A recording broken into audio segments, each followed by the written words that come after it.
जय हिंद साथियों। आज का हमारा टॉपिक है विशेषण। देखिए, विशेषण होता क्या है? तो जो संज्ञा और सर्वनाम की विशेषता को बताते हैं उसे हम विशेषण कहते हैं।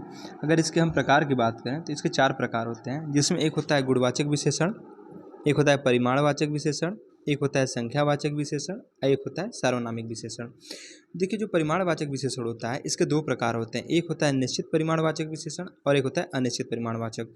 अगर हम संख्यावाचक विशेषण की बात करें तो इसमें होता है निश्चित संख्यावाचक, एक होता है अनिश्चित संख्यावाचक। अगर हम सार्वनामिक विशेषण की बात करें तो एक होता है मौलिक और एक होता है यौगिक। चलिए हम विशेषण की परिभाषा देख लेते हैं। देखिए, जो शब्द संज्ञा अथवा सर्वनाम की विशेषता बताते हैं उनको विशेषण कहते हैं। अच्छा, संज्ञा या विशेष्य कहते किसे हैं? देखिए, जिस व्यक्ति या वस्तु की विशेषता प्रकट की जाती है उसको विशेष्य कहते हैं। विशेष्य हम संज्ञा को ही कहते हैं, ठीक है। जो विशेषण की विशेषता बताए उसको प्रविशेषण कहते हैं, अर्थात जो हमारा प्रविशेषण होता है ये विशेषण की भी विशेषता को बताता है। चलिए हम एक एग्जाम्पल के माध्यम से आगे समझते हैं। जैसे एग्जाम्पल देखिए, जैसे कह रहा है राम बहुत सुंदर है, ठीक है। तो जो राम है ये हमारा क्या है? विशेष्य है, जिसको हम संज्ञा कहेंगे, ठीक। अच्छा, इसमें विशेषता क्या है कि राम सुंदर है, तो जो सुंदर है ये उसका विशेषता है, तो हमारा विशेषण क्या हुआ? सुंदर हुआ। और जो विशेषण की भी विशेषता बताया उसको हम प्रविशेषण कहते हैं। तो राम बहुत सुंदर है, तो जो बहुत क्या है? ये हमारा प्रविशेषण हुआ, ठीक है।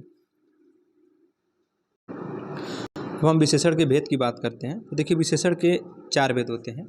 एक होता है गुणवाचक विशेषण।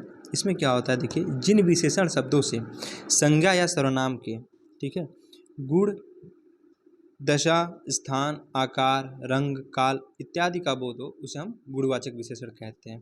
जैसे देखिए, गुणबोधक में आता है अच्छा, बुरा, कठिन, सरल, सच्चा, झूठा, ये सब क्या है? गुणबोधक हैं। चलिए अब हम बात करते हैं दशाबोधक की। देखिए, इसमें नया, पुराना, रोगी, बीमार, दुबला, कमजोर, मोटा, पतला, वृद्ध, युवा, स्वस्थ, सूखा इत्यादि ये सब जो है ये दशाबोधक हैं। हम बात करें दिशाबोधक की तो जैसे पश्चिमी, उत्तरी, दक्षिणी ये सब क्या है? दिशाबोधक के अंतर्गत आते हैं। स्वादबोधक की बात करें जैसे मीठा, खट्टा, नमकीन, कड़वा, तीखा ये सब जो है ये स्वादबोधक के अंतर्गत आते हैं।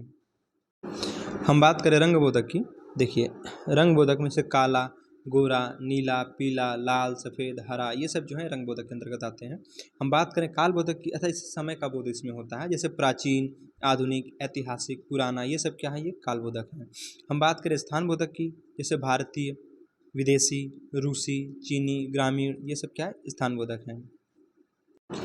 देखिए, अगला जो हमारा है यह है आकारबोधक। इसमें बड़ा, छोटा, लंबा, चौड़ा, तिकोना ये सब आता है, ठीक है। चलिए हम कुछ उदाहरण देख लेते हैं। जैसे हमारी गाय काली है, तो काली क्या है? विशेषता है गाय की, तो यहाँ विशेषण क्या हुआ? जो काला है वो विशेषण हुआ, ठीक। हमारी गाय काली है, तो अगर हम बात करें गाय, तो गाय क्या हुई? विशेष्य हो गई या संज्ञा हुई, तो हम कहते हैं जो संज्ञा की विशेषता बताया उसको विशेषण कहते हैं। तो गाय क्या है? काली है, ठीक। रमेश एक बलवान युवक है। रमेश कैसा युवक है? बलवान है, तो बलवान यहाँ क्या है? विशेषण है। राधा मेधावी छात्र है, ठीक, तो मेधावी क्या है? विशेषण है। हमने नया घर बनवा लिया, ठीक, तो नया क्या है? विशेषण है। कमलेश सीधा आदमी है, ये भी विशेषण है। पृथ्वी गोल है, आकारबोधक के अंतर्गत जाएगा, तो ये भी क्या है? विशेषण है।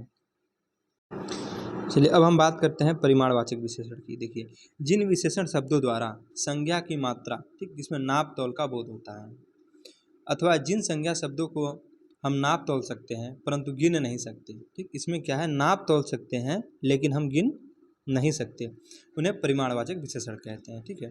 परिमाणवाचक विशेषण के 2 भेद होते हैं, एक निश्चित परिमाणवाचक विशेषण और एक अनिश्चित परिमाणवाचक विशेषण।